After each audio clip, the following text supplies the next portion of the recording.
بسم الله الرحمن الرحيم আসসালামু আলাইকুম রহমতুল্লাহ। মহান আল্লাহ পাকের নিকট, যিনি সর্বশক্তিমান, পরম করুণাময়, অতি দয়ালু আল্লাহর নিকট আপনাদের এবং আমাদের সকলের সুস্বাস্থ্য এবং মঙ্গল কামনা করে আজকের এই ভিডিওটি শুরু করছি। প্রিয় দিনী ভাই ও বোনেরা, আমরা অনেক সময় আমাদের ছোট্ট ছোট্ট সোনামণিদের, আদরের বাচ্চাদের স্কুলে হোক অথবা বিভিন্ন পদ্ধতিতে বিভিন্ন সময় আমরা টাকা দেই অথবা ভাজা পোড়া কিনে দেই। তো এই খাবার বাচ্চাদের দেওয়ার কারণে তারা কিনে খাক অথবা আমরা দেই, যদি বাচ্চারা হাঁটতে হাঁটতে খায়, এতে অনেক সময় এই ছোট্ট অবহেলাটা একসময় অনেক বড় ক্ষতির কারণ হয়। এরকম দেখা গেছে একটা মেয়ের ক্ষেত্রে। সে জিন্নাতের রোগী ছিল, ট্রিটমেন্ট করা হয়েছে, সুস্থ হয়েছে আল্লাহ পাকের ইচ্ছায়। তো তার ব্যাপারে যখন জিন হাজির করা হয়, তখন তাকে জিজ্ঞেস করা হলে ওই জিন বলে যে এই মেয়ে ভাজা পোড়া কেনে খাইতো।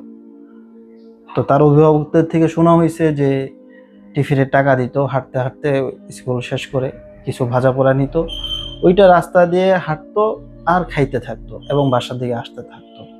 তো এই যে ছোট্ট অবহেলা, অনেকের ক্ষেত্রে হয় না, অনেকের ক্ষেত্রে হয়, কিন্তু আপনার বেলায় হবে কি হবে না এটা তো আপনি বলতে পারেন না। এর জন্য আমাদের ছোট্ট ছোট্ট বাচ্চাদেরকে এই সমস্ত বিষয় থেকে বাঁচিয়ে রাখা, বিরত রাখা, যাতে হাঁটতে হাঁটতে না খায়। পরে ওই জিন বলছে যে সে ভাজা পোড়া এই মেয়ে কেন খায়, সেই মেয়ে এই গাছের নিচ দিয়ে বা এখান থেকে হাঁটতো, ভাজা পোড়া খাইতে খাইতে আসতো, আমার তার প্রতি আকর্ষণ সৃষ্টি হয়েছে, আমার তার ভালো লাগছে, এই কারণে তাকে ধরছে। দেখেন এতটুকু অবহেলার কারণে বাচ্চাটা দীর্ঘদিন ভুগছে, অসুস্থ ছিল।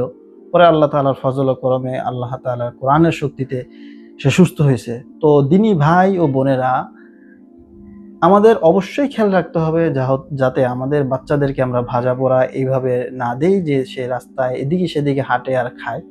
এতে অনেক সময় হিতে বিপরীত হয়, ক্ষতির কারণ হয়, যেটা ভুগতে হয় বাচ্চা নিজের এবং তার ফ্যামিলির। অনেক টাকা নষ্ট হয়, শারীরিকভাবে অনেক ক্ষতিগ্রস্ত আমাদের হতে হয়। আল্লাহ তাআলা আমাদের বোঝার তৌফিক দান করুক এবং হাঁটতে চলতে খাবার খাওয়া থেকে বিরত থাকার তৌফিক দান করুক। আসসালামু আলাইকুম ওয়া রাহমাতুল্লাহ। وصل على محمد وآل محمد اللهم صل